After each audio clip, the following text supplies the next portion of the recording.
Okay, so this is rotational motion, which is also known as circular motion. So I think we can start, right? We starting. Yes. Okay.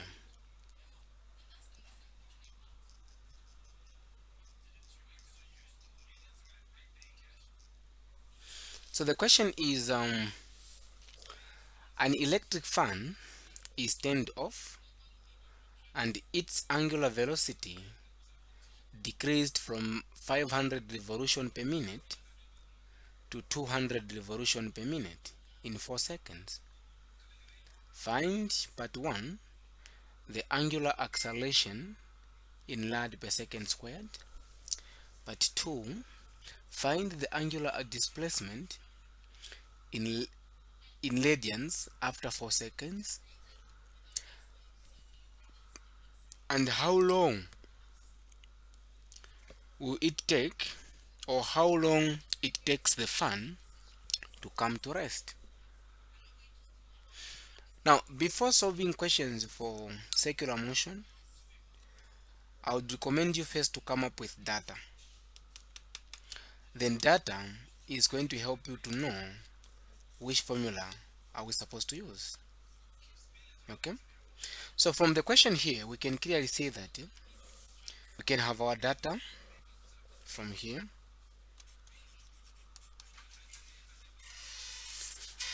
and we can see that from the question here, they are saying that an electric fan is turned off and its angular velocity decreases from, meaning this is our initial angular velocity, then this is our final. Okay, so now I will say the angular velocity is represented by the symbol omega, so that is initially, which is 500 revolution per minute. Then I also have the angular final, which is 200 revolution per minute. What else? I also have time, which is 4 seconds.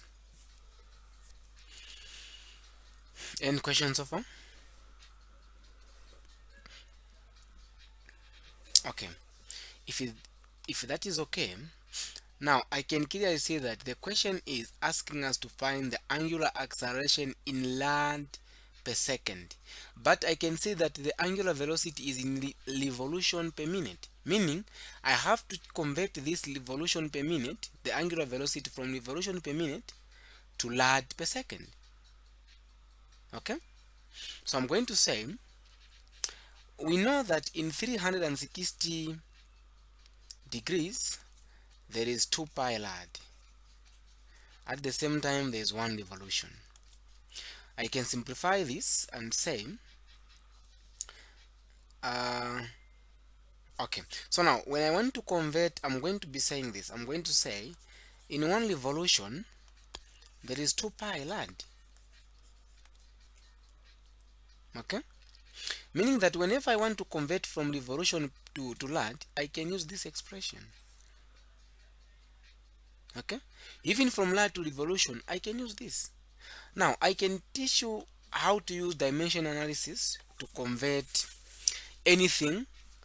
Let's say we have 500. This is revolution in 1 minute. That is what it means there. So I'll say times, I'll set the unit in such a way that they should cancel each other. So I'm going to say, in 1 revolution there is 2 pi rad. Okay, now I'll go to time. In 1 minute, how many seconds do we have? We have got 60 seconds. I can clearly see that the revolution and revolution can cancel, the minute and minute can cancel. Now I can get my calculator and say 500 times 2 pi divided by 60. So I'm getting my answer to be 52.36 rad per second. Now we can clearly see that our initial angular velocity now is 52.36 rad per second. Okay, from there now I'll convert the final angular velocity as well. So what I'm going to say, I'm going to say a 200 revolution per minute. So this one I can write it in this form. You can say a 200 revolution in 1 minute. Now I'll set the unit in such a way that they should cancel each other. I'll say in one revolution there is 2 pi rad times in 1 minute there is 60 seconds.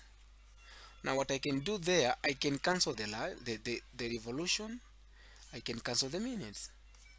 I can clearly see that it's going to be 200 times 2 pi divided by 60. This is giving me 20.9 rad per second. Yes, please. You can ask.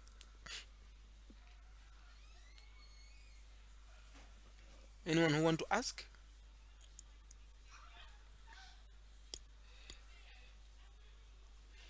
Do you have anyone who want to ask?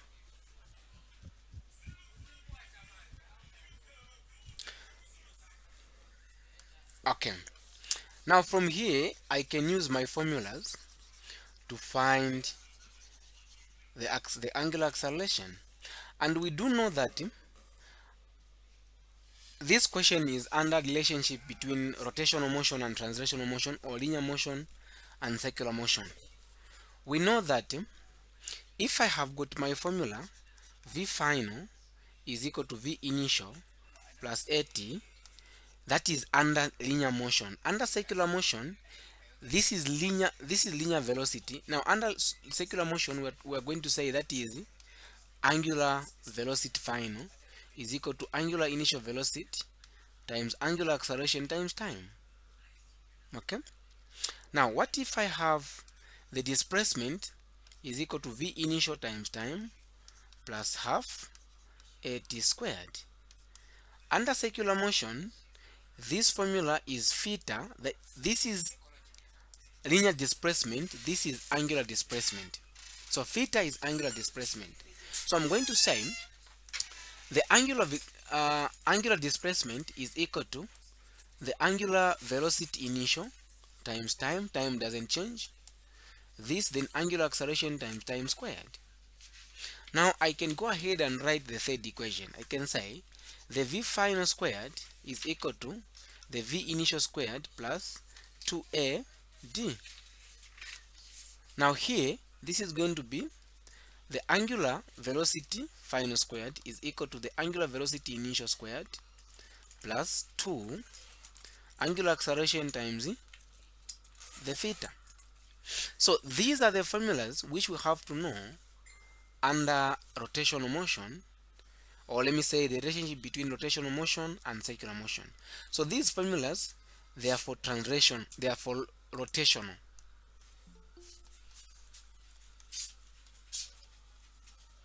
This is for rotational motion. Then these formulas here,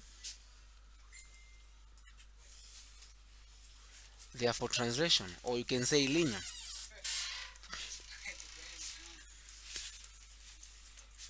This is for translational motion. Okay, is that okay? Now using these formulas which we have just come up with, we have our data here.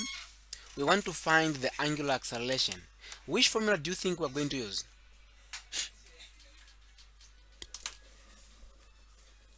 Which formula do you think we're going to use?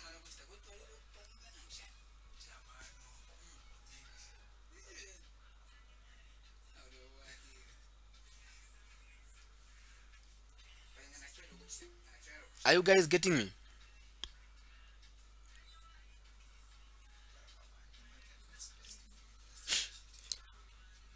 I'm saying, using the formulas which I've just given you here, which formula do you think we can use for us to find the angular acceleration?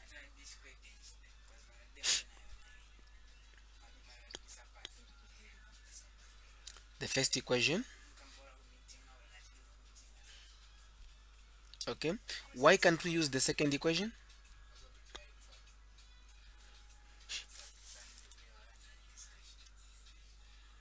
It's because we don't have the angular displacement, right?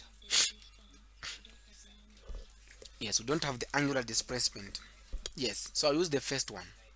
So what I'm going to do now is allow me to get rid of this.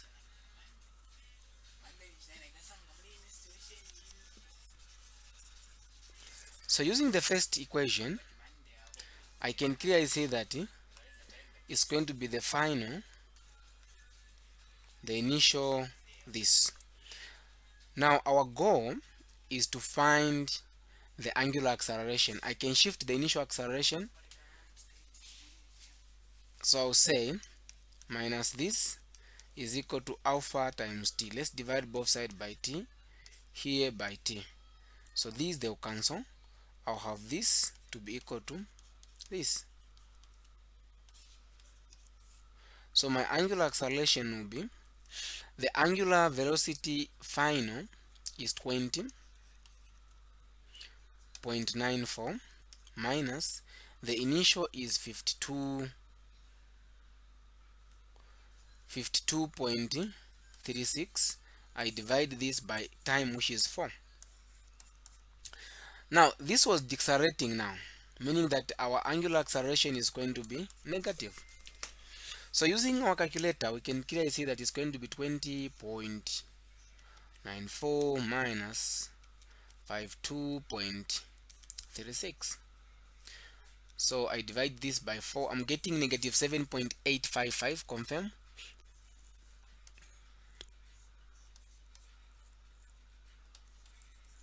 Negative 7.855. So it's going to be lad per second squared. But I can leave my answer in two decimal places where I can say, I can round it off and say 86. But if you want, you can leave it there. Now the second question is saying, find the angular displacement in radians after 4 seconds. The angular displacement. Now the angular displacement is the theta. So which formula are we going to use in this case to find the theta? We can either use the first one or the second one also.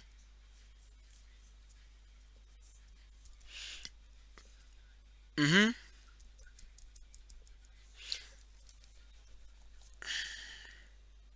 Are you guys following? We can either use the first one or the second one. We're going to end up having the same answer. So using the second one, let's see what we're going to have. I use the second one.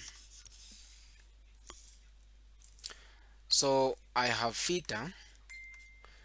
The initial velocity, the initial angular velocity is 20.94 times the time is 4 plus half angular acceleration is negative 7.855, then times time, which is times time, which is 4 squared. So my angular displacement is going to be 20.94 times 4, which is 83.76. Now because of this negative, meaning this is going to be minus. Now I have 1 divided by 2 is 0 0.5. 0 0.5 times 7.855 times 4 squared. I'm getting 62.84. Now my theta will be 83.76 minus 62.84. So this is going to give me 20.92. Now I can round it off if I want, but if you want, you can just leave it there. You say lad. Now, in a case where they are going to ask you to find your answer in revolution, you have to convert this one from lad to revolution. I believe you know how to convert from lad to revolution. Okay, but again, if I want, I can round it off and say it's 21.0 lad. So this is my theta, unless you have questions. Now, in a case where they ask you to find your answer in revolution, you have to say 20.92 lad times, you set the units in such a way that they should cancel each other. You say in one revolution there is 2 pi lad, meaning that these two guys are going to cancel. So I'll have 20.92 divided by 2 pi, meaning my answer in revolution is 3.33. But in this case, the question was find the angular displacement in radian. So in radian, it is 20.92 lad. Unless you have questions.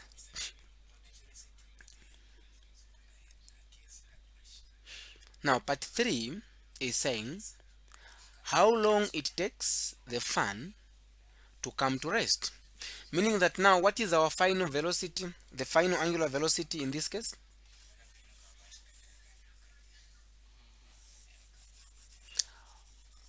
In this case now, when this fan came to rest, what was our final angular velocity?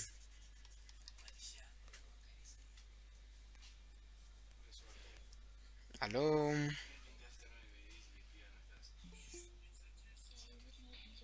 This is 0, yes. Now I can use the first formula to find, we're trying to find the time. Okay? So I'll say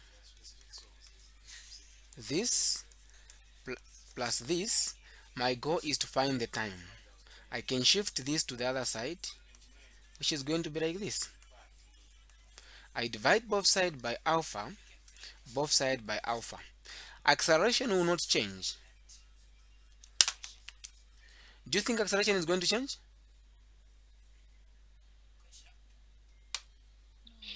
No, acceleration will not change. So what is going to happen now is we are trying to find the time. These two guys will cancel. Our time will be this divided by this. So now I can plug in the values. My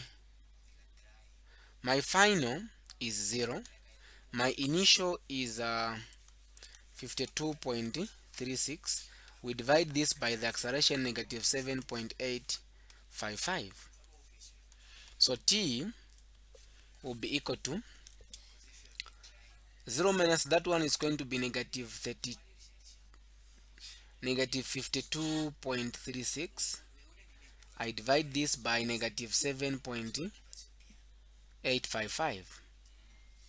So I'm getting my time to be 6.665. It's 5 then 8 seconds. You can round it off and say the time is 0.7 seconds. Any questions so far?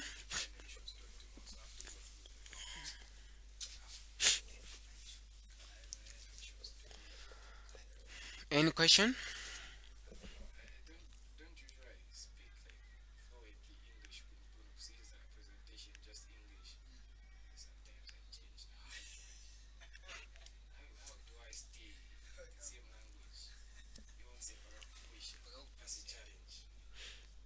Any questions so far?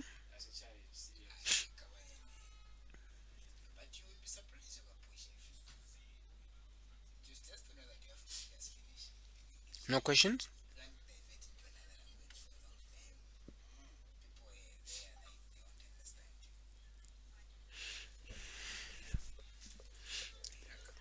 Okay, so let's go to the next question, which is under conical pendulum. So the question is, one end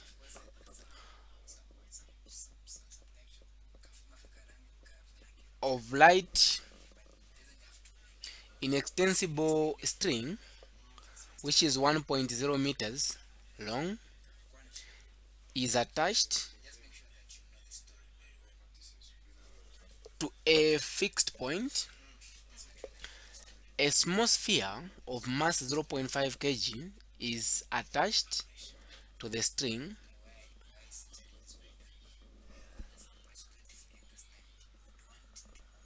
at free end and describe a horizontal circle of radius 0.4 meters as shown in the figure below. But A, find the tension in the string. But B, the angle or the angular velocity of the mass and the period of the revolution for the mass. Now, whenever you are talking about conical pendulum, it is coming from here. Let me just give you the basic idea behind conical pendulum. So if this is the conical pendulum, so this principle follows like for all the conical pendulum. It is the same. It doesn't change. So this point here is my radius. This point here is going to be my theta. Now we can clearly see that this bulb here, it is in free fall. Now I can get this bulb alone, which I can just put it here. I can put it here. Say this is my bulb. Now I can clearly see that since it is in free fall motion, there is a force of gravity pulling it down, which I'm going to call the mg. Okay. Now I can also see that since I have this part here which is going down, which is making an angle here. So if you have something like this, meaning the angle which is there is the same as the angle which is there. So I can clearly see that the theta which I have here, the theta which I'm going to have there, is going to be the same as the theta for me to support this. This is going to be my tension force. This tension force will have the y component and the x component. So I'll have my theta here, meaning that this part here is going to be my ftx. This part here is my y component of the tension force. Now this is the free body diagram or the forces acting on the bulb. Unless you have questions before we start driving the formulas.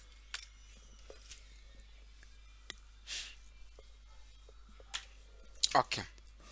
Now I can also see here that ft using SOHCAHTOA, ft is opposite over hypotenuse.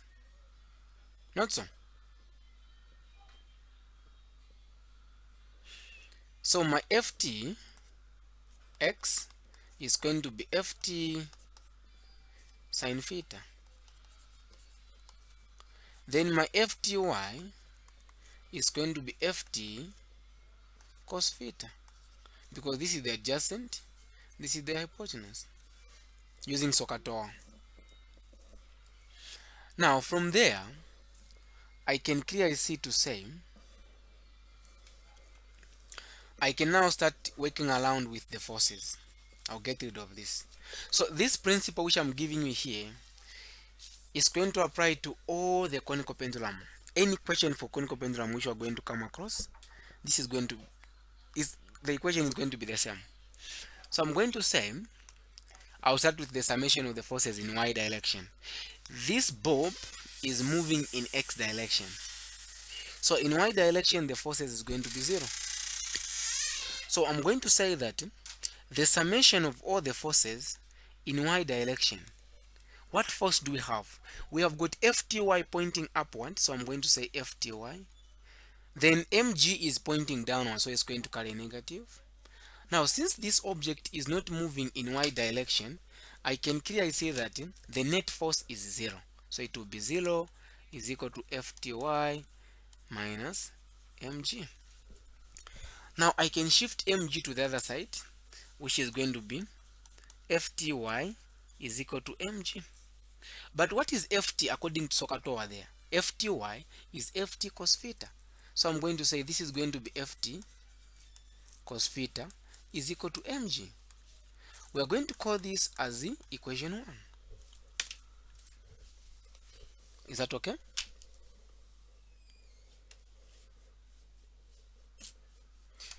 Is that okay? Okay, now, if that is okay, we can now go to the motion in x direction. The motion in x direction, this is circular motion, guys. So we can clearly see that the ftx is moving is toward the center here, meaning that the summation of all the forces in x direction, it is just basically the ftx only. That is the only force we should have. But since this object is moving in x direction, we can clearly see that we have the acceleration, which is the centripetal acceleration. So I'm going to say that this is going to be the mass times the centripetal acceleration is equal to ftx according to Sokatoa there. We can clearly see that is ft sine theta. But the centripetal acceleration is given by v squared divided by r. Okay, now I can replace that with what I have. So it's going to be mv squared divided by r is equal to ft sine theta. I'm going to call this as my equation 2.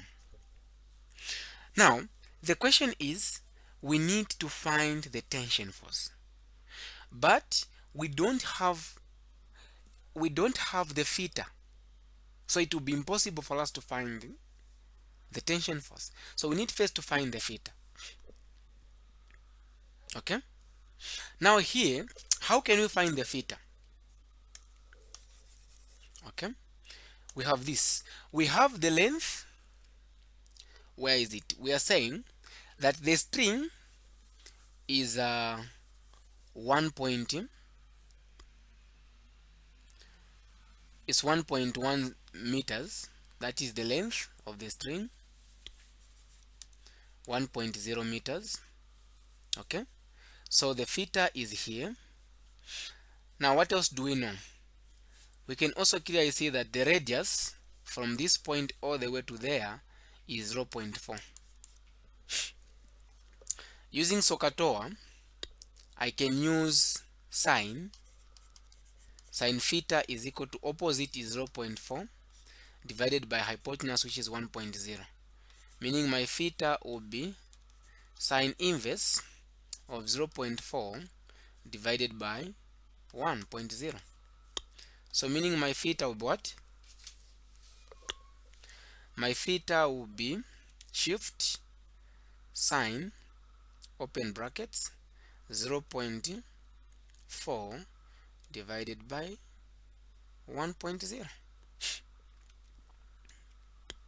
So I'm getting my angle to be 23.6. It's 23.578, but I've just rounded off and say 23.6 degrees. Now the first question is, find the tension in the string. So to find the tension, I can either use this formula or this. So I'll use this one. I'll make ft as a subject of formula, and I'm going to say I'll divide both sides by cos theta. Here I'll divide by cos theta, here cos theta. So these two guys will cancel.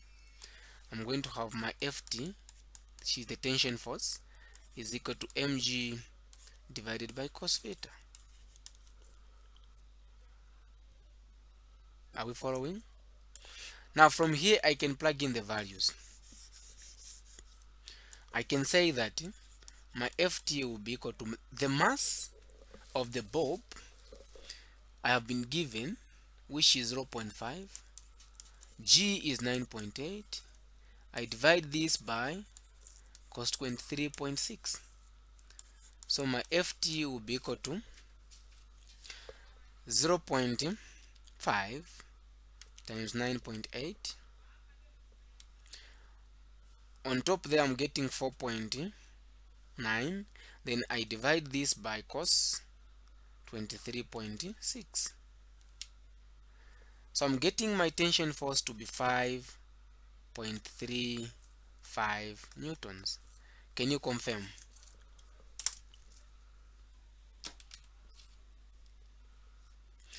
Those who are solving, can you confirm?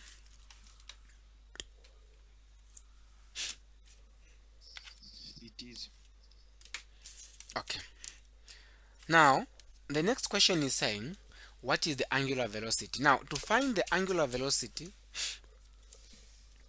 what we can do here is, since we have our tension force here, now I want to show you this formula. Okay. So this was my equation 1. Now this is my equation 2. Now where there is Ft in equation 2, I'm going to put mg divided by cos theta. I want to show you something. I'll do it from here on top. So I'm going to say my formula there is mg is mv squared divided by r. Where there is Ft here, I'm going to replace it with what? Mg divided by cos theta. So I'll say mg divided by cos theta times sin theta. Meaning that what I have now is this. I have mg sin theta divided by cos theta. But we know that sin theta divided by cos theta is tan. So this is the formula which I want you to know. Mg tan theta. Mg tan theta. Now I can clearly see that I have got mass to the left hand side and the mass to the right hand side. I can cancel the mass. Then at this point I can cross multiply. I can clearly see that I'm going to have this if I cross multiply. So if I cross multiply, then it's going to be v squared is equal to rg tan theta. Perhaps you have seen this formula. We can square root both sides. Our v will be equal to the square root of rg tan theta. So this is where this formula is coming from. Now they want us to find the velocity. We can use the same formula to find the velocity. Let's try to plug in the values. So our v will be equal to the square root of the radius is 0.4 times g is 9.8 tan 23.6. The theta we have just said that is 23.6, meaning our angular velocity is going to be what? It's going to be 0.4 times 9.8. So I'm getting 3.92. So I'll say 3.92 tan 23.6, which is giving me 1.7126. Now I get the square root of this number.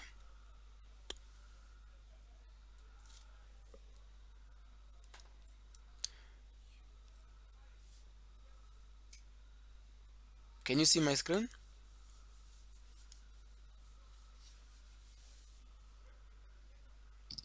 No. You can see it.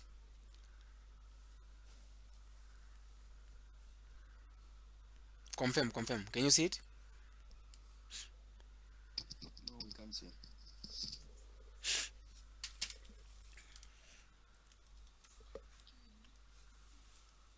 You can see.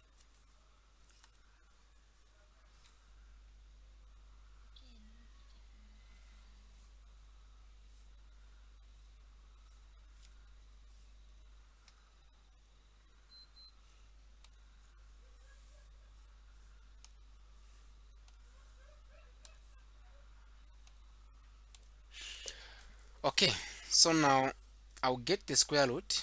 Getting the square root, I'm finding 1.31. So those who are finding, can you confirm with me? Meters per second. I'm getting this velocity. Can you confirm? So now this is the question is find the angular velocity. Okay, the angular velocity. But what we have found here, this is the linear velocity. Now I think you know these formulas. You know these formulas. Let me just write them here. Okay, here. The linear acceleration is equal to the angular acceleration times the radius. The linear velocity is equal to the angular velocity times the radius. The linear displacement, which is d, these formulas are very important, is equal to the angular displacement times the radius. You need to know these formulas, guys. In this case, they want us to find, you can't find the angular velocity direct. So after finding the linear velocity, then I have to use this formula to find now the angular velocity. So v is equal to wr. I'll divide both sides by r, here r. So I can see that I'll have this.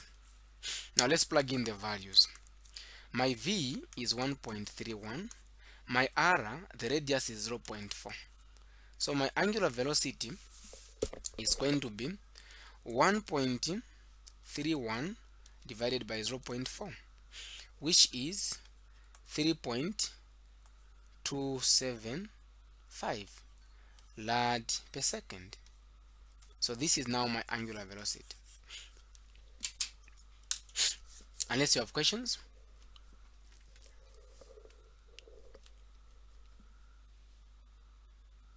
Now, how do we find the period? The last question is talking about the period.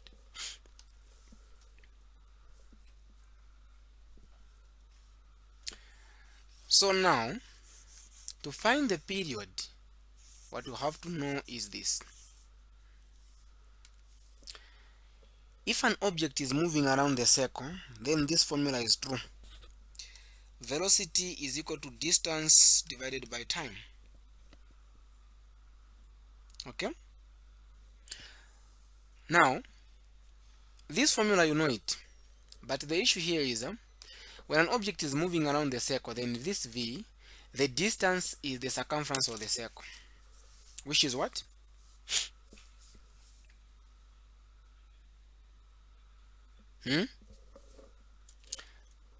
What is the circumference of the circle? 2 pi r, not so. 2 pi r. Now the time it takes to complete one cycle is the period. That's where the period is coming from. Now using this formula, you start from here. But if you want, you can do it from there since you have our velocity there. Our goal is to find the period. I can make period as a subject of formula by just doing a cross multiplication, which is going to be Vt is equal to 2 pi r. I can divide both sides by V, even here by V. My period will be 2 pi r divided by V. So we can plug in the values from there and say my period is going to be 2 pi, the radius is 0.4 divided by the velocity is 1.31. So my period will be 2 pi times 0.4 divided by 1.31. So I'm getting my period to be 1.92 seconds. Unless you have questions. So for any kind of conical pendulum, this is the formula which you have to know. And this formula, you can just be playing around with anything. If you want to plug in, you want to change from here, if you want to come from here, you can say, since V is 2 pi r over t, Then you can plug in 2 pi r over t there and start now working around with the figures. Unless you have questions.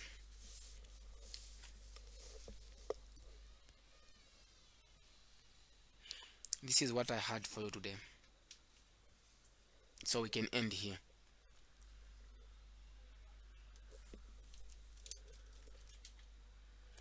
Do you have questions?